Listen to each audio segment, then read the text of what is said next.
Ito si Sir. Ano ba nangyari sa'yo?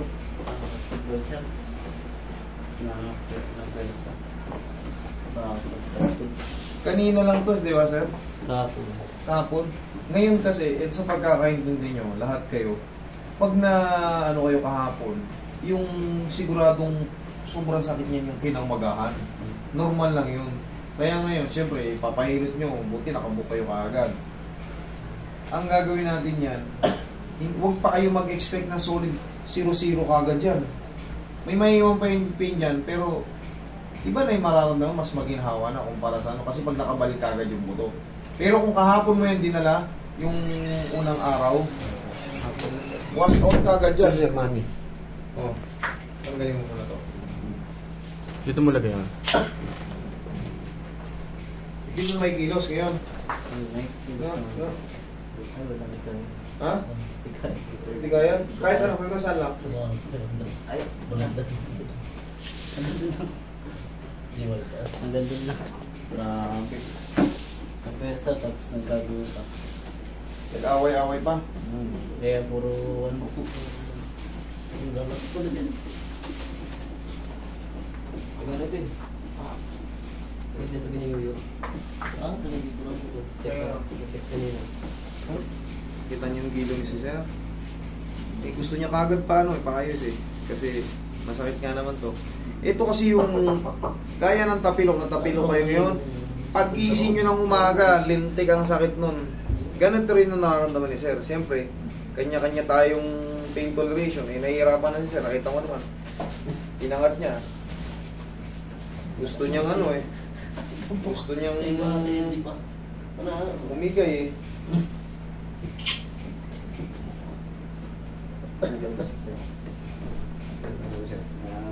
Nakisusi sir, nakisusi. Wala ka rin. Ayun lang sila rin. Diretso na sila Palawan. Sino yun? OFW. Wala akong 25-26. Baka may papuntahin pa kayo dito. 27. Tapa ka, Sir. Sabado tinggo yun. Huwag mo dali yung lahat ng suot. Eh, magsuswimming kami naman. Sino nag-champion Dean's League, di ba? Sleek senior. Senior. Si Archie kasama siya. Alalay, hindi. Ha? Hindi pwede kasama alalay na manager. Wala raw mo malala. Susulo muna ako. Nakalat. Ayos. At-text ko nga si Kote, sabi ko sa ginagawa ko, walang dahilan para hindi. Bakit nga pa yun, no? Ako, simple lang naman ang gusto ko yun. Makita kayong lumipad. Sa pagpunta, sabi ko, umiwalay na kayo sa akin.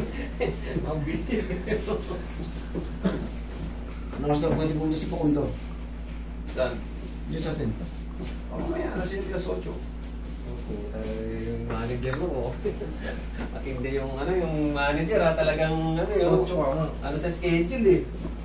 Paliwala matalo ng 4-5. Itong mga ganitong kaso, magtiis po muna kayo ng mga ilang araw, mga 5 araw, 6 na araw.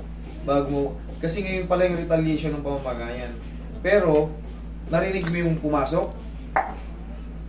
Kasi kung ano yan, kung dinislocate ko yan kanina, mali. Ngayon pa lang kahit walang kahit hindi ko galawin. Ngayon pa lang sobrang kirot na niya kung na-dislocate ng todo. Pero pag pumasok ng tama, kakalma na yan. Ngayon, huwag mo lang muna ipilit iangat. Alam mo bakit? Stress na stress yan ngayon. Mga ilang araw pa yan, lagyan mo lang muna ng mga palaging paw. Mga 3 to 4 days. Ayan, kahit pa paano. Ganun mo. Ganun mo. Hindi, ganun mo. Yan. Ganyan lang muna, pansamantala. Huwag mo lang muna ipilit na iganito. Baka dumulas yan kasi namamaga na ka. Baka mag-extend out yung head humerus. Okay? Sure ball na yan, pasok na yan sa loob. Ngayon lang talaga, para maintindihan mo lang. Di ba natapilo ka lang minsan? Yung kinabukasan yun ang pinakamasakit. Talagang normal yan yun. Okay? Yung ganyan. Tiis ka lang muna. Eh, namamagayan sa loob. Okay?